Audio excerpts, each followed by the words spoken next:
Hello everybody and welcome back to another celebrity face reading. My name is Taylor G. Northcutt. I am a professional facial analyst and physiognomist, which means that I look at people's appearance and especially their face in order to determine their personality, character, mental faculties, mental health, and other things about them. And today I will be analyzing none other than Erika Kirk, the wife and now widow of the lately deceased Charlie Kirk, whom I also analyzed. People are now more than ever very suspicious of her. What's her deal? Is she hiding anything?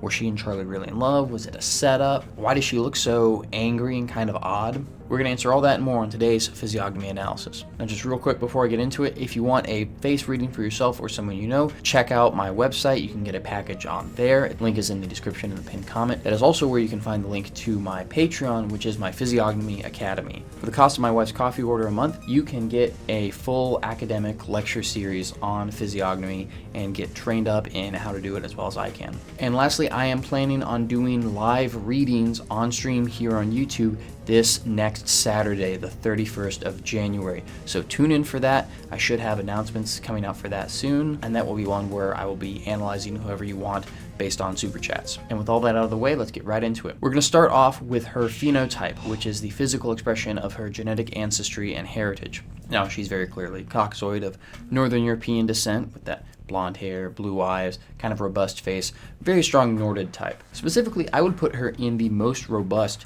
Norded category, which would be Dalo-Phalid, with that broad, square face, deep-set eyes. Looks like you could have almost a strong brow ridge there, and a lot of other minor facial features as well. They all point towards this Dalo-Phalid type, which is the main robust Norded phenotype of Central Europe. It's especially common in northern Western Germany and parts of Sweden and Norway as well, but can be found throughout Northern Europe. And I would say that she's a pretty strong pure example of this type. A male example would be someone like Brad Pitt, I think. All right, with her phenotype established, we can start getting into her personality proper. We're going to start with her side profile, which will tell us about her temperament and inborn characteristics. Now, as you can see here, she's got a sloping forehead, a protruding, very strong chin, and it looks like she has a right angle on her jawline, a nice square jawline. Those are all the telltale signs of the sanguine temperament, which is one of the 4 temperaments. The sanguine temperament is very optimistic, enthusiastic, positive, very charismatic, very outgoing, sociable, jovial. Sanguine people are also very physical, muscle coordinated, great athletes, and they're great public faces in general. Very sociable, great salespeople. They're natural entertainers with a flair for the flamboyant, as Erika Kirk does as well. And they're almost infectiously positive. They are very much not gloomy or sad at all, which might explain why she has not really grieved as much as we can see, really. She has much more taken to going out and doing these big events, and maybe that's just the sanguine way of grieving. It's also interesting to look at her side profile with Charlie Kirk's in mind. Now, as I said in my video on him, he was a choleric with a sloping, sanguine, melancholic forehead. So this means that his energy of action was mostly long-term, willful, hardworking, work-focused, with a very quick, witty, and fast-thinking intellect. So their dynamic would have been that he would have been very serious, austere, maybe a little cold, hardworking, deep thinking, and she would have been very charismatic, talkative, outgoing, very fun-loving, not super serious, more focused on entertainment and enjoyment and making everyone happy. So with the baseline of her temperament established, we're now going to turn to look at her face shape, which will tell us about the broad strokes of her personality, the big picture, and the archetype that she fulfills. Now, the main archetype here, overwhelmingly, with that kind of lower forehead, especially those broad cheeks, that broad lower face, is the Jupiter face shape. That's that reverse trapezoid face shape. That stands for the jovial judge archetype. Jupiter face people are often sanguine, sometimes phlegmatic. They're very outgoing, sociable, gregarious, generous. The word jovial, which means like jolly, happy, fun-loving, comes from Jove, which is a nickname for Jupiter. But in combination with this, they also have another side of them that is far more oriented towards justice. Very orderly, moralistic, maybe even kind of overbearing and commanding. And this is definitely starting to add some texture here to the personality. Yes, she is sanguine, and that does combine well with the Jupiter aspects there, having to do with being outgoing, friendly, sociable, a big talker, wanting to be the center of attention. Jupiter is the largest planet and has a ton of moons and stuff that orbit around it, so Jupiter's like to be the center of everything. But we can also see this very harsh, moralistic, judgmental side as well. You know, with that justice-focused judge archetype there, she's going to see injustice. She's going to see things that are done or said against her or people she works with, and she's going to want it to stop. That's all. And I actually didn't mention this in my first go around on recording this video, but we have more pictures of Erika Kirk now, some with her hair back, and now I think it is clear to see that she also has a secondary element there of a Mars face shape. That's a rectangular face shape there. That stands for the active warrior archetype. This is going to add some extra charisma, enthusiasm, and also a strong impulse to fight and be combative. It's going to emphasize the more judgmental, harsh, commanding side of both her main Jupiter face shape and her sanguine temperament. For reference, another person, also in the conservative political sphere, who has a combination Jupiter-Mars face shape, a combination that I like to call the vigilante, because it's the judge and the warrior, kind of like a Judge Dredd thing, that would be Alex Jones. You can see the similar sort of face outline there. Alright, with the big picture of the temperament and archetype established, we can now get into her facial features, which will tell us about her specific personality traits. Now first off, overall, she has quite a small inner face, just like Charlie Kirk did. This means that she is very stress resistant, aloof, kind of detached. Neither of them were or are very sensitive people. They wouldn't really step on each other's toes, not easily offended, I don't think. Now as for her eyebrows,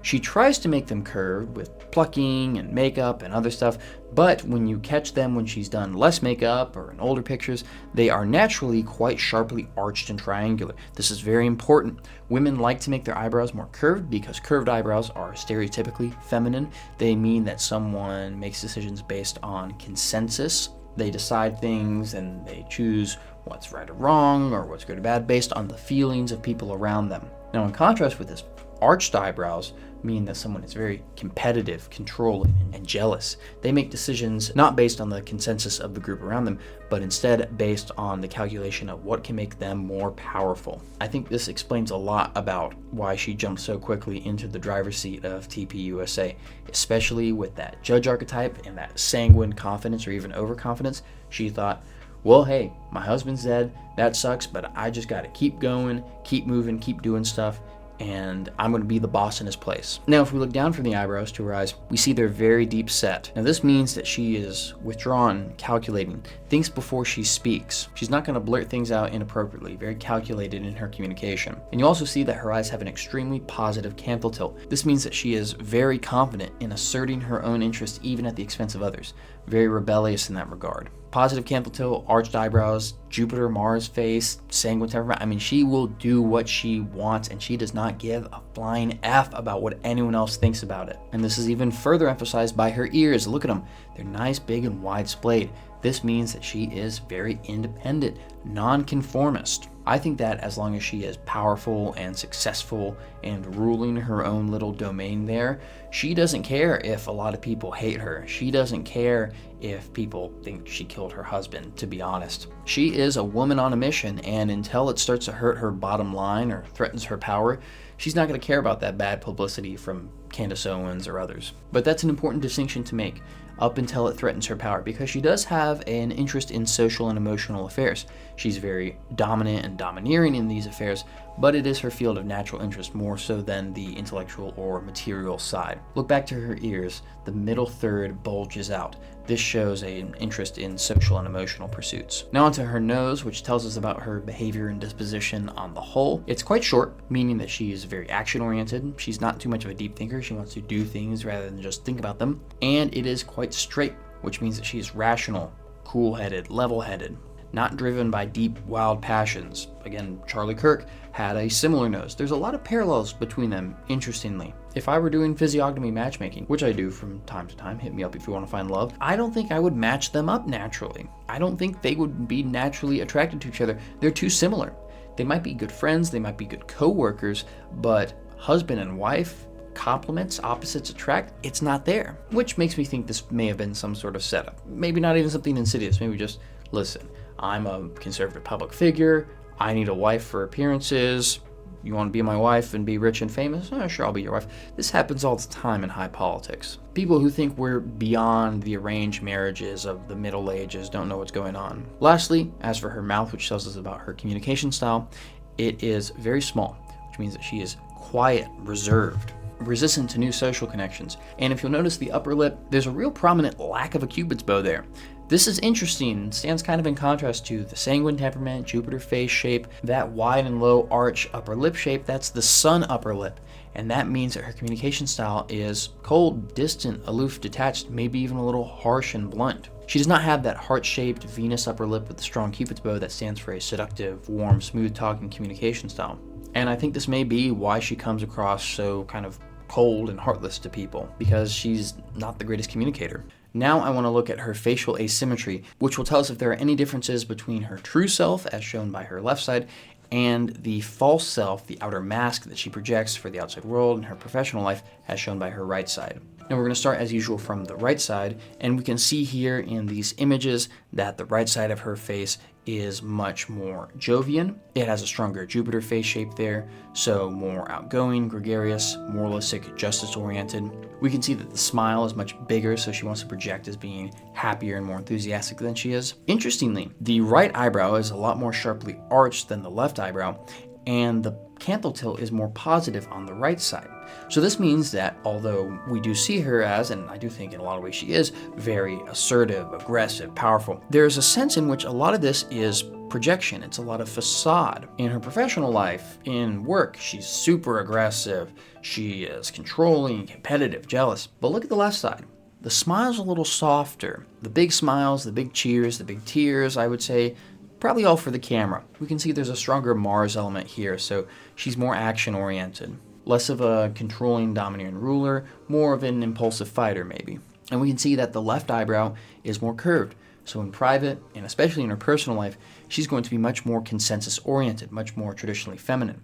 This is especially the case because her canthal tilt on that left side is more neutral, I would say, which would mean that she is, in private and her personal life, very balanced in putting the interests of herself against those of others. She's able to strike that balance there and be not too rebellious or confident and not too people-pleasing or conciliatory.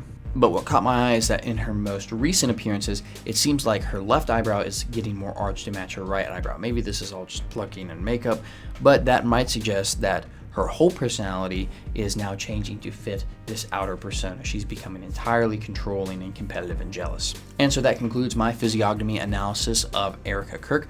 Very strong physiognomy, very powerful, very driven. Strong parallels with Charlie Kirk, I would say. They're actually strikingly similar. There's some good complements there, some things that match well, but generally I would say that they would be better friends and co-workers than life partners. And she is very much not a traditional submissive housewife, but rather a very cunning and driven political and entrepreneurial actor. More of a businesswoman and a really sharp, clever media person than this demure Christian housewife that her brand might want you to think she is. This has been Taylor from Prosopa Insights reminding you to always judge a book by its cover. Thank you for watching.